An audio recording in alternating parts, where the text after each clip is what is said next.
Victorian Premier Daniel Andrews remains adamant that a $380 million settlement with Commonwealth Games organisers was the best outcome possible, but it is feared the cost will skyrocket with hundreds of millions of dollars lost on organisation and staffing. Terms of these settlements are legally binding, and I am limited in what I can say. For instance, I'm not in a position to be able to talk to you about all the cut and thrust, offers and counter offers, all of those issues, but I can confirm a final settlement, $380 million, not a dollar more, no court action. The matter is closed out and finalised. While the Premier says no more will be spent on the legal settlement, he admitted the total bill had not bottomed out and didn't think the combined cost would go past $600 million. Opposition leader John Pesutto says that the government could no longer be trusted on any budget measure and the true cost of this debacle will be significantly higher. Daniel Andrews and Jacinta Allen may try all they like to stop the truth coming out, but we are determined to make sure Victorians know why at least $380 million of their hard-earned taxes are going to be completely torched because of the gross mismanagement and incompetence of Daniel Andrews and Jacinta Allen around the Commonwealth Games. Well, joining me live from Shepparton is federal member for Nichols, Sam Birrell. Thanks very much for joining us this afternoon, Sam. What do you make of the announcement yesterday where, in fact, Daniel Andrews said the enormous costs outweigh the benefits? Oh, well, it was terrible. It's just a terrible situation for Victoria. And first of all, let's just talk about that contract, that break contract fee that the Victorian taxpayers now have to foot. $380 million of absolute just dead money, just wasted money. This is a real entrepreneurial area. People set up businesses. They pay tax, sometimes grudgingly, but they pay tax. To see a government flush it down the toilet like this by bidding for a Commonwealth Games, not doing the sums properly, an incompetent approach to the whole show where they have to get out of it, 10 months later, and just pay $380 million. And as your story said then, possibly more for the other sunk costs that have been put towards this. It's just devastating for people when they work so hard to earn that money and create businesses and productivity, to see a government flush $380 million of it down the toilet. How are the locals feeling? Oh, devastated, confused. I mean, there's a lot of locals who were really hoping to see the Commonwealth Games happen, and a lot of businesses that had set up because they thought that the economic activity that the Commonwealth Games was going to bring to the regions, including Shepparton, was going to see their businesses thrive. So they've spent money to get ready for it, and all the associated events that were going to happen, and now it's just not happening. Now, so there's that side of it, and of course there's obviously the sports people and the people who enjoy seeing, high quality international sport come to the regions, but just the people who, work so hard to earn that wealth for Victoria and Australia, to pay some of it in tax, to see a government treat it with such disrespect and contempt. I think that it's really frustrating for people. Well, let's change topics. You attended the Coalition for Conservation conference on Friday, discussing energy security, supply chain, certainly nuclear energy. What were some of the key takeaways? Yeah, it was really interesting. I mean, I'm very interested in this debate as to, how we can get towards a lower emissions future, and climate change is an issue that we need to attack as a globe. But there is and there needs to be serious debate about how we get there. And we heard from some international experts. One of the comments I heard from an international expert, and echoed by a few Australian people who are very focused on tackling climate change, they said it's such a tough, that the goals we've set ourselves as a planet are so complicated to get to. We've got to get to net zero emissions, yet we've got to try and maintain everybody's standard of living. And that is so difficult and so hard that the only way it's possible is with an all of the above approach to technological solutions. And nuclear is certainly one of those. But there's a real concern out there that we are basically saying we want to get to net zero, but we've decided on a very small suite of technologies to get us there. And firstly, will that get us there? And what does it do to our environment, particularly in regional Australia, by using those small suite of technological energy solutions? So there was a lot of discussion around that. Are we, how much of the environment are we destroying to try and have our cake and eat it too, which is to get to net zero with all renewables? There are other technologies we could and should be looking at.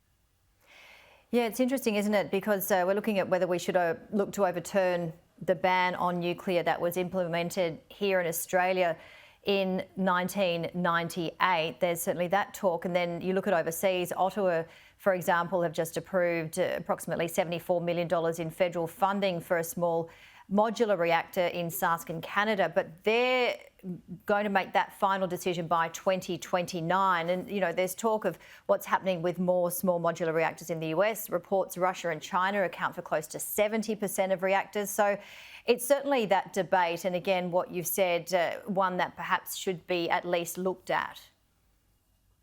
Yeah, I just think that, we have these debates in Parliament where, Labor ministers get up and say nuclear energy is the most expensive form of energy and renewables are the cheapest.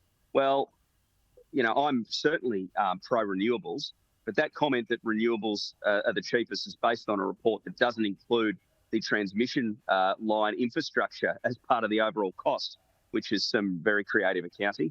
But I just think we should get the settings right in Australia and let the market decide what technological advances will be made. Governments can't say that this is the most expensive or this will be the most expensive. Let the market sort it out. And that's what the United States are doing. That's what Canada is doing. And I was in Europe in July, and I asked a lot of people over there about energy solutions, and they're very worried about it in Germany. They're very concerned about it in Scandinavia. But for example, Sweden has decided to go from a goal to get to 100% renewables, and they've changed the wording 100% fossil free, because they've discovered they need to use nuclear energy in that transition. And Finland is the same. So those are some of the conversations that I think we need to have and have, as I say, an all of the above approach to technological solutions, because it's a mighty challenge ahead of us. Well, it was really interesting listening to the Bush summits that were across the country over the last week, and we actually have a special on the highlights special at 5 p.m. Eastern for anybody that missed them. And Sam, as you well know, with some of the speakers, politicians and farmers, it's not so much that they were against renewables, it was just that the way it's being implemented and their concerns. So, one of those topics, of course, but along with that, the Bush Summit, there was housing, a big issue, and again, the renewables and the transmission lines. I know that you went to the protest in Melbourne earlier in the week. How did that go? No, I wasn't at the protest. My leader, David Littleproud, went to that, and I was up in my electorate. But I'm well aware of the concerns. Country people that I talk to are saying, we want to tackle climate change, and renewables are a part of the solution. But at what cost? And companies and governments that roll renewable projects and transmission lines into regional communities have got to have a social licence to do that. And the social licence isn't happening at the moment. People feel they're being pushed around, and that their environmental biodiversity and landscapes are being sacrificed at the altar of just, whatever we can put wherever. And some of the stories coming from northern Queensland about pristine environments being destroyed for some renewable projects. It's really heartbreaking. I think we need to be able to, we can't throw the baby out with the bathwater. Change our energy mix, which we need to do by destroying, pristine environment like I'm standing in now on the Golden River.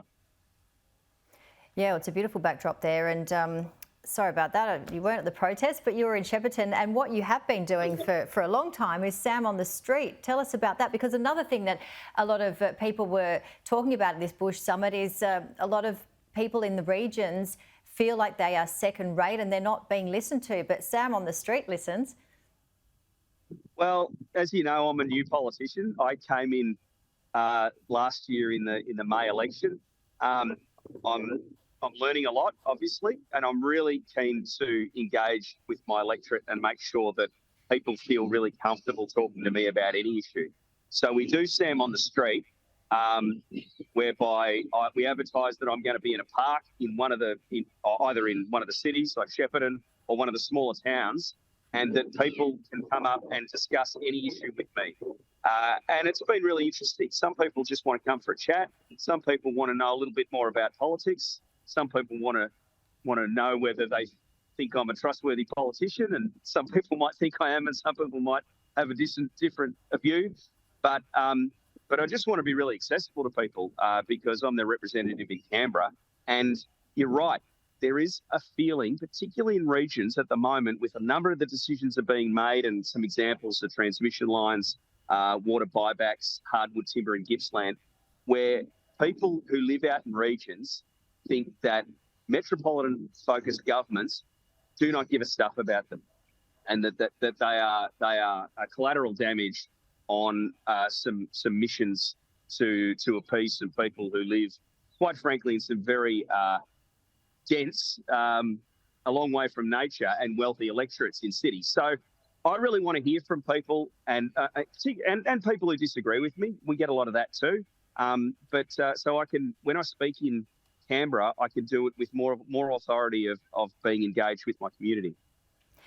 And it's interesting because, again, at the Bush Summit, Ben English, the editor of the Daily Telegraph, said that there was a survey which showed roughly 20% of people living in city areas are seriously considering moving to regional and rural Australia. And for Sydney alone, for example, that was around 250,000 people. So an influx of people seriously considering coming to these areas. How are the roads looking? How is infrastructure? Of course, housing an issue not only in regional but city areas as well. Well, the first thing is that they are so welcome, and we desperately need them and their skills out here. We've got an incredibly vibrant community and economy here in where I am at the moment in Greater Shepparton, but across my electorate in Nichols, and we have a desperate skills gap. So if people can just come out and have a look at how wonderful it is out here, I think they'll make many of them will make the choice to stay. But we do need to keep up with that population growth, and that does mean investing in roads, rail, and continuing to make sure that we can keep up. Now, as far as housing is concerned, it's what I'm being told by people in the industry is it's not so much necessarily taxpayers' dollars that is absolutely necessary, but it's speeding up planning approvals so we can convert more land into housing developments. And, you know, in some cases, a place that gets zoned residential, it can be 6 to 7 years before anyone's able to pour a slab just because of the red and green tape. So if we can speed that up and bring more housing stock into the market, I think that will be the best thing we can do to help people find housing. And another thing that people have told me out here who understand the issue very well is that, people own investment properties, and that's the way it is. If you make it harder for those people to rent it out and they don't feel like they have the protections from having their properties damaged or whatever, then they're more likely just to sort of leave them empty. And we don't want that. We want as many houses on the rental market as we can. So I think there's some legislation that we need to look at there to make sure people are encouraged to, if they've got an investment property, to rent it out. All right, well, great to see you. Great backdrop there. Thanks for spending time on your Sunday. Hope you enjoy the rest of the day. Federal member for Nichols, Sam Birrell. Thanks, Janie.